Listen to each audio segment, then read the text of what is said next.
She asked if I knew someone who can kill her husband for her. Are you scared for the guy? Yes, because she's really, dead serious on getting this done. She's maybe 5'6", 5'7", dark black hair. She's a good-looking girl, really good-looking girl, actually. I'm Sergeant Ramsey. I'm the one that called you. Thank you for coming. I'm sorry to call you. Listen, we had a report of a disturbance at your house, and there were shots fired. Is your husband Michael? Okay, I'm sorry to tell you, ma'am. He's been killed. He's been killed, man. I'm sorry. No, he's not. Listen. No. Try to calm down. No. This is Dalia Dippolito, a wife who have just been informed of her husband's death. She broke down into tears. The kind of breakdown that would make anyone turn away. The kind that tells you without a single word that a person has just had their world ripped out from under them. Investigators had just informed her that her husband had been found at their home, that he was gone. Here is what authorities already knew in that moment. Her husband was not dead. He was very much alive, sitting inside a police station several miles away, because law enforcement had spent weeks building one of the most documented sting operations in Florida's recent history. Every word she had spoken, every meeting she had attended, every dollar she had handed over had been recorded and preserved. According to investigators and court records, what you are watching is a calculated performance executed by someone who had been planning this moment for months. But here is the question that will follow you through this entire case. How does someone get to this point? How does a marriage, any marriage, reach a place where one person is willing to arrange the permanent disappearance of the other? And more importantly, were the signs there all along? This is the case of Dalia Dippolito, a case that was not just about a plot to commit murder, but about a pattern of financial manipulation, calculated deception, and a relationship that was never what it appeared to be from the very first day. This is brought to you by True Crime Verdict. Michael Dippolito was a man who had made money, lost his way, and was in the middle of trying to rebuild. Court records show he had a prior conviction for organized fraud, a boiler room scheme, and at the time he met Dalia, he was serving a term of probation with significant financial restitution still outstanding. But he had resources, he had assets, and according to his own testimony, he was working to get his life back on track. Dalia presented herself as someone who could help him do exactly that. She worked in real estate. She was polished, confident, the kind of person who always seemed to know what to say and when to say it. And that, as investigators would later piece together, was precisely the point. Now here is where this case begins to reveal something important. Michael and Dalia met in October. By January, roughly 3 months later, they were married. 3 months. According to Michael's own account, everything felt right in the beginning. They were moving fast, but it felt natural. It felt real. And almost immediately after the wedding, things began to shift. Within weeks of getting married, Dalia began asking Michael to sign over his assets. The explanation she gave him made sense on the surface. He was on probation, his finances were under scrutiny, and having the assets in her name would protect them if anything went wrong legally. So he signed. What followed, according to court records and Michael's testimony, was a systematic dismantling of his financial stability. First, $100,000 he had given her for legal fees. Gone. The wire transfer she claimed to have sent never arrived. The explanations changed every time he asked. Then another scheme, another promise, another loss. By the time Michael began to connect the pattern, he estimated that somewhere in the range of $240,000 had disappeared through wire transfers that didn't clear, through agreements that were never honored, through a woman who always had a reason why the money wasn't where it was supposed to be. And I would say 2 weeks after we did that, I hired a lawyer to get off of probation. I started giving my wife money because she was going to provide me with the other half of the money for the probation. And Just for the record, what were you on probation for? Just real quick. Organized fraud. Okay. Basically, we were trading commodities that didn't exist. All right, that's enough of that then. And then I provided her with $100,000. She was supposed to provide me with $90,000, and my lawyer is telling me it's not here, it's not there. She was supposed to send a wire. The wire magically never showed up, and then the story was just unbelievable. And what do I do with that? And then I turned around and I was going to leave. And then she got honest that she messed my money up in some wire scheme where she was supposed to send it and make money on it. And then there were the incidents that went beyond money. According to his account, drugs were found in his vehicle on at least one occasion, placed, he believed, in a location he had not put them. A location that would have meant serious consequences for a man already on probation. A location that would have meant losing everything. I had drugs planted on my truck. The officers came out to search my truck. I'm not a drug dealer, I never was. Where did that happen at? The Ritz-Carlton in Manalapan. I came out one day and we were leaving in the morning, and an officer approached me, "Is this your truck?" I said, "Yes, it is." And I didn't know what he wanted. He goes, "Can I search it? There's been activity on it. Someone called." And I'm like, "Absolutely, you can search it." The officer searches the truck. There's nothing in the truck. He lets me leave.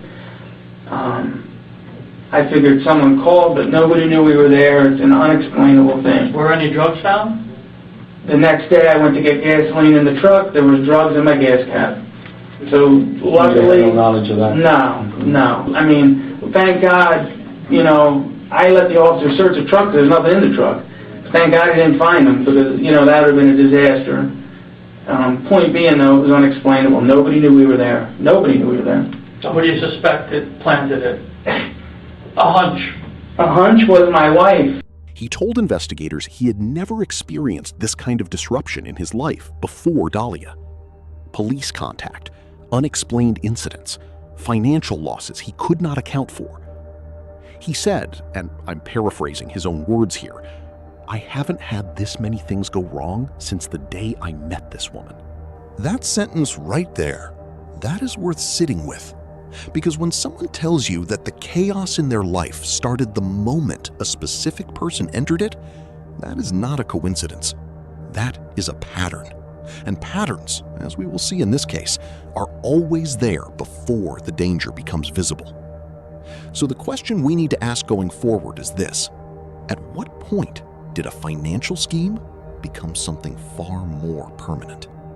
By mid-2009, something had shifted in Dalia Dippolito's calculations. The financial schemes had run their course. Michael was becoming harder to manage. He was asking questions she couldn't answer. He was talking to lawyers. And according to investigators, Dalia had come to a conclusion that the cleanest way out of this marriage was not a divorce. A divorce would mean scrutiny. A divorce would mean accounts being examined, money being traced, questions being asked about where $240,000 had gone. What Dalia allegedly wanted was something that would end the marriage and the questions at the same time. She reached out to a man named Mohammed Shihabe, a former boyfriend, someone she trusted, someone she believed, based on their history, would do what she asked without hesitation. According to investigators, the ask was simple and direct. She needed someone who could make her husband disappear permanently. She wanted a name, a contact, someone who handled that kind of work. What Dalia did not know, and what would ultimately unravel everything, is that Mohammed Shihabe walked out of that conversation and straight into a police station. She asked if I knew someone who can kill her husband for her. Are you scared for the guy? Yes, because she's really, dead serious on getting this done. She's maybe 5'6", 5'7", dark black hair. She's a good-looking girl, really good-looking girl, actually. He told authorities exactly what had been asked of him, exactly what she wanted done. And according to his account, there was no ambiguity in her request, no gray area, no way to interpret it as anything other than what it was. Investigators now had a problem. His word alone was not enough. They needed evidence. They needed Dalia and record making the request herself. This guy's a professional. It's not his mom is not going to get suspicious of you or anything like Why that. me? Like, do you know what Telling somebody is? Nobody's going to be able to point a finger. Wipe my pants off the pictures. Really? You're going to give him somebody fingerprints all over? To conclude this conversation, Shahad tells her that the hitman wants $1,200 to buy a gun. Surprisingly, she counts out and gives it to him, along with a picture of her husband. Shahabe was brought in as a confidential informant for the Boynton Beach Police Department. His assignment was straightforward: arrange a meeting with Dalia in a public location and let her speak freely. So in 2 days, Dalia was called to meet with the assassin, who unfortunately was the undercover policeman. Got a picture of the house, whatever. How soon can we get everything going? Well, it's up to you. I mean, I need to come like this week, but like my understanding of everything was that like, you know, I was going to give you what I gave you, and then that was everything. Until after the fact, and then after the fact, I guess you were gonna come and like find me or whatever. I mean, I'm good for it. Like, it's not like I don't have it or anything. I mean, I know not to fuck around with you. You know certain things, whatever. Like, you know what I mean? Like, you obviously know where I'm at. I could get it done by Wednesday if you want me to. You understand? But I gotta do my homework. You know, I gotta know exactly where the place is and how to get out of there, how to get in and out. You understand what the neighbors want? I gotta call the cops. Report a shooting to see how fast they get to that location. There's a lot of stuff I gotta do. That's gonna cost me a lot of money. So if we go ahead and we do it, like, at the house, like, how soon could you do it? And I could do it Wednesday morning. It's gonna be like I break into the house, didn't think he was gonna be home because everybody works in the daytime. Right. I'm gonna think he's at work. Boom, he's not at work, then, he gets 2 in the head. That's it, I take a couple things with me, break a couple windows, make it look like a robbery that went bad, and it's all over. I'm gone out of there. We're just going to be asking you questions, although they know it's going to be obvious what it is, and they already know, but, they're going to ask questions, because that's how they got to do it. I don't know how well you handle pressure, you understand? I don't know, because I don't want... No, I'm not going to, I'm a lot tougher than what I look. I know you see me, and you're like, oh, what a cute little girl, whatever. But I'm not. You are. You're extremely beautiful. Thank you, but, I just need to make sure everything's going to take care of.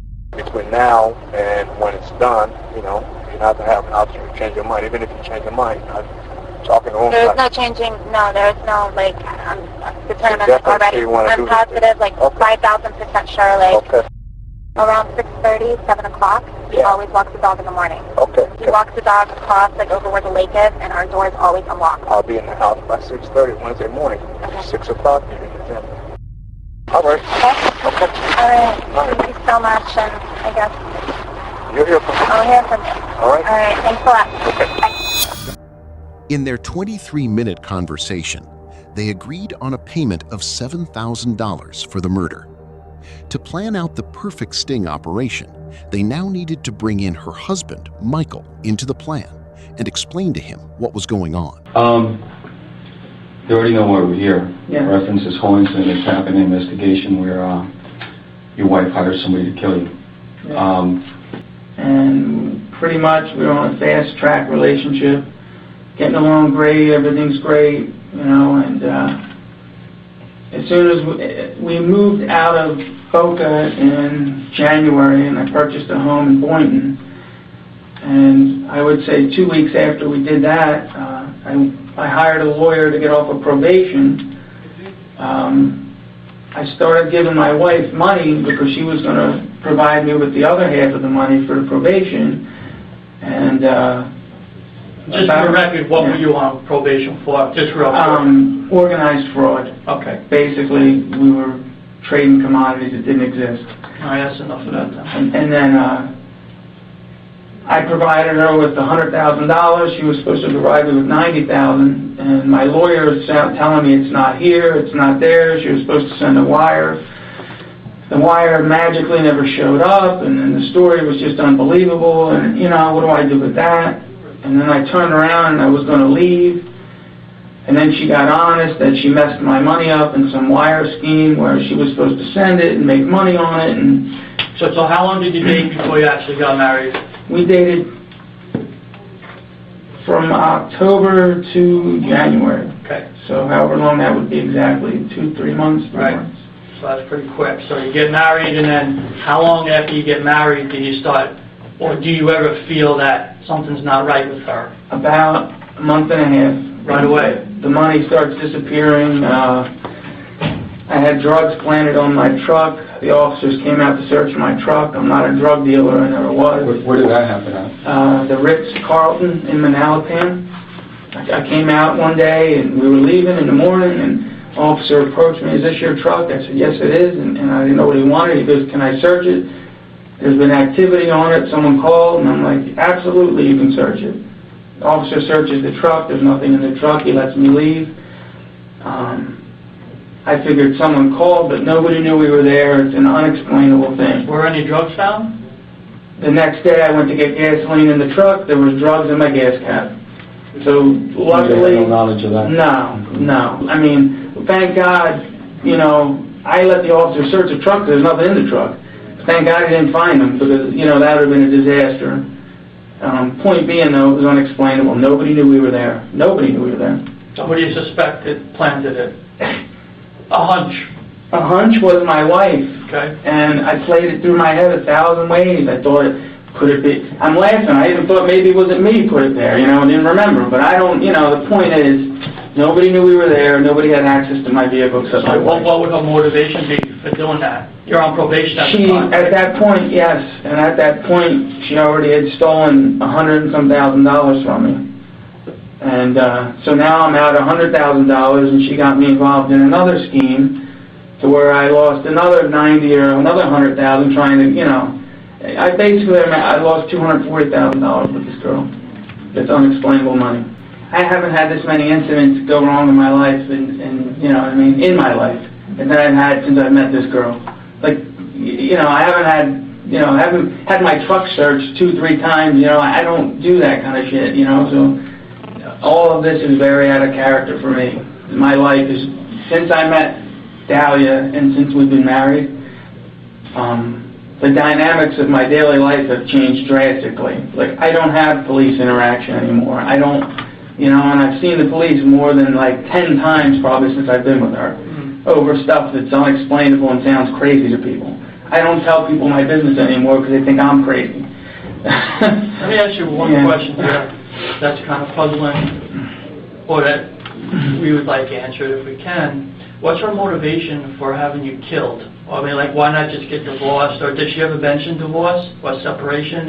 Never. So, what, in your mind, what's her motivation? We just purchased insurance policy? No, we just purchased a home, and I just actually signed the title over to her until I could straighten out my other problems with probation, and also, you know, the $200 and some thousand she stole from me, I think is a big motivation. So basically, I guess with my home and everything else, $500,000 of motivation. Was that money used, like restitution, to pay back your victims? It was supposed to be for that, yeah. Right. And she stole it. Michael was brought in on the plan and was asked to remain at the station during the hours of the fake planned hit. At this time, Dalia was at the gym, her designed alibi. The police contacted her immediately and asked her to come home. She was expecting either an emergency call in regards to her husband. She had to act accordingly. Why don't you be the judge and see how she did? I'm Sergeant Ramsey. I'm the one that called you. Thank you for coming. I'm sorry to call you. Listen, we had a report of a disturbance at your house, and there were shots fired. Is your husband Michael? Okay, I'm sorry to tell you, ma'am. He's been killed. He's been killed, ma'am. I'm sorry. He's not. Listen. No. Try to calm down. Listen, right now we need to get you to the station. We need to get you to our police station. I can't let you see him, man. We have to do our job. If you want us to find his killer, okay, we need you to calm down. I'm going to need you to go with these detectives, okay? Does he have enemies? Is there anyone that would want to hurt him? Okay, who would want to hurt him? Witnesses said they saw a black male running from me. I can't let you see him, ma'am. Ma'am, I cannot do this right now. Ma'am, I can't do it. Detective Yopi, I need you to take her to the station. I can't. Ma'am, go with these detectives. If you want to help your husband, okay? If you want to help your husband, you need to go to the station with these gentlemen and tell us everything you know about who he knows, who he's connected to. Don't worry, we've already taken care of your dogs with animal control for right now. Everything's under control. And we'll take care of everything else, okay? Thank you, guys. I would say the police undercover operation was a success, and she has been tricked into believing her husband was shot. She was then placed in a police vehicle and taken to the police station for question.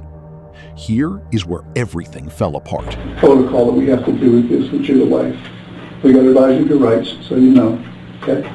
If you don't understand any of them, you just tell me, and I'll stop and repeat. And first of all, let me just tell you, I'm sorry for your loss. I just want to see my husband, please. All right, honey. I love my husband. I want to see him. No, you don't want to see him. I just want to see him. Believe me, you don't. Could you listen, please?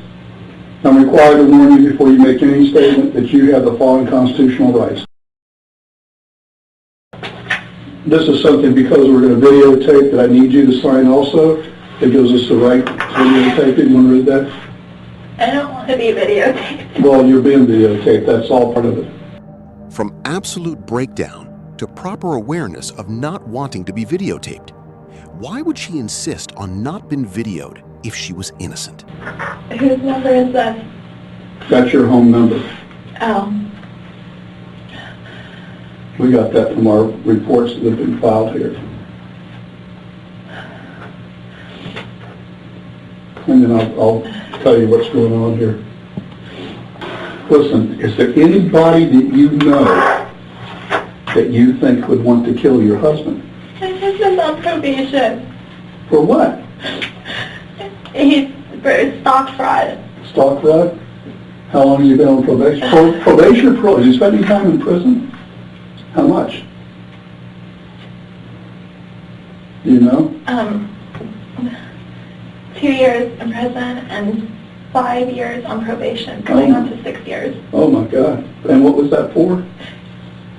It was for taking money. It was like, he explained it like boiler room kind of, where they would take money from people. Oh, I and put it understand. towards things. Yeah. How long have you guys been married? Not even a year. This is tragic. Is there anybody you could think of that would want to do this to him? I was telling the officers we've had problems already, and What sort of problem? he's been trying to get off probation, and it's just been nothing but problems the whole time that he's been trying to get off. People weren't happy that he was getting off probation because it's a lot of money he's got to pay back. Well, when you say people, who are you talking about? People that were involved with him before, or? A little bit of everything. This was supposed to be something, when he got off probation, it was supposed to be between us. And he went and he told, friends of his, he told, certain people, and everyone kind of talks, and he's constantly running into a lot of the guys that he was on probation with. Like a couple of days ago, we ran into someone, and that was a target. I mean, and the guy comes up to us, and he's like with organized crime. It seems like a lot of the guys from Boca are starting to move up here. And we're constantly running into, a lot of the guys that he knows and things like that. She is already insinuating that the husband had a lot of enemies who wanted to hurt him, his probation accusation, and using every factor at her disposal as defense. So it was a lot of money. It was $191,000 that he had to pay back.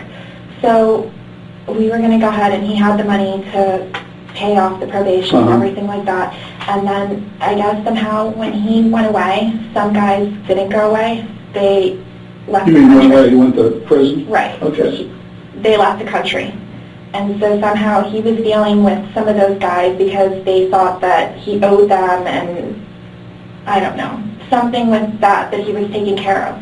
So the money that he used to get off of probation, he never did it.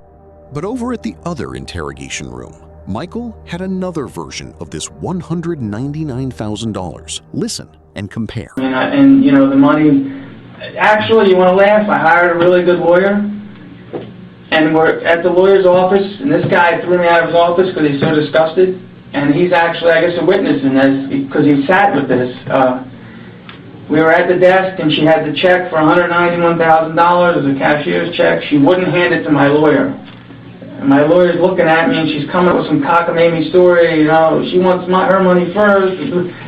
You know, the point was, I was done probation. I paid these people their money, and she didn't hand it over. The lawyer says, I can't take the money from her if she's not willing to give it. So he throws me out. I have to run back now and get her money to give her money that she supposedly put into this. So at any rate, we exchange money. I run back to my lawyer's office and I hand him the check. It was for $191.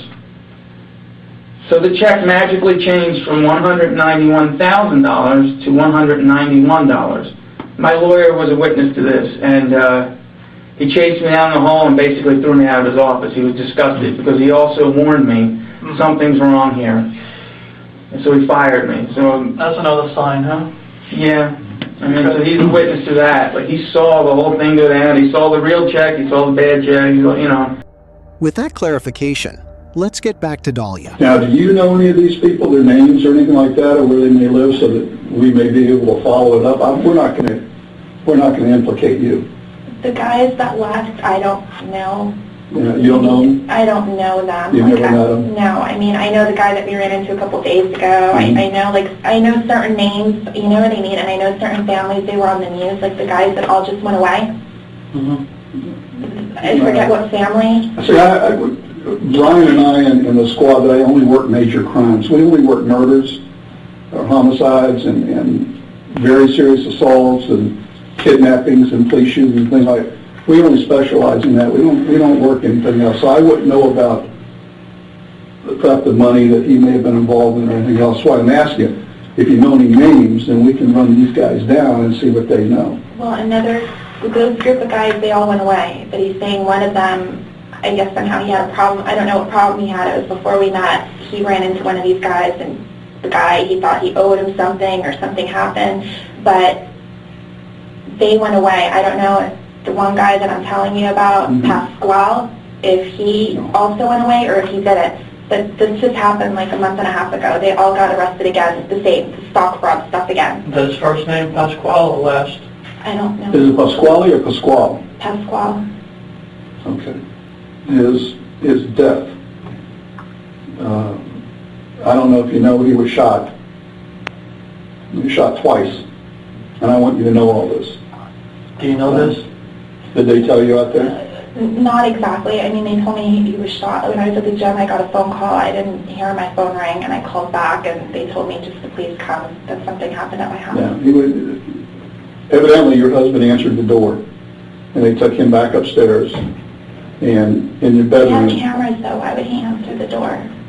Because he doesn't answer for anybody he doesn't know. I mean, the only person, like his probation officer, is like the only... You know what I mean? I have no idea. He would not answer the door. We have cameras, like at our house. Maybe he knows this person. I didn't know you had cameras because when we got there, some of your neighbors heard the commotion. We have cameras. The front door has cameras. Oh, and the back door has cameras. But they don't record. And they don't record. Nobody knows.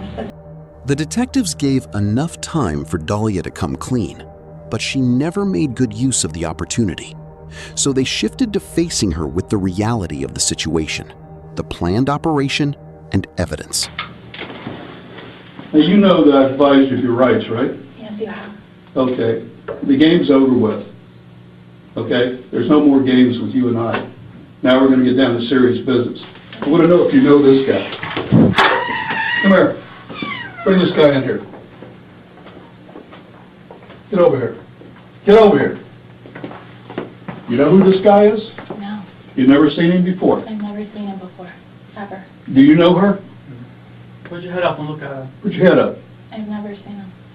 What were you doing coming out of her house? Get him out of here.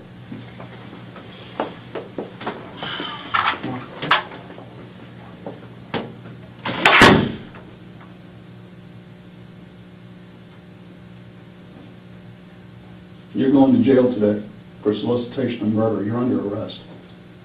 That's an undercover police officer.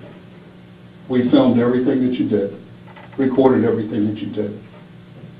You're going to jail for solicitation of first-degree murder of your husband. I didn't do anything. Did you hear what I just told you? I heard what you said, but I didn't Everything, do anything. listen to me. Everything has been recorded. You were photographed in the convertible when you sat in his car in the front of CVS. What do you want to do? What do you want to do here, I didn't Dalia? do anything.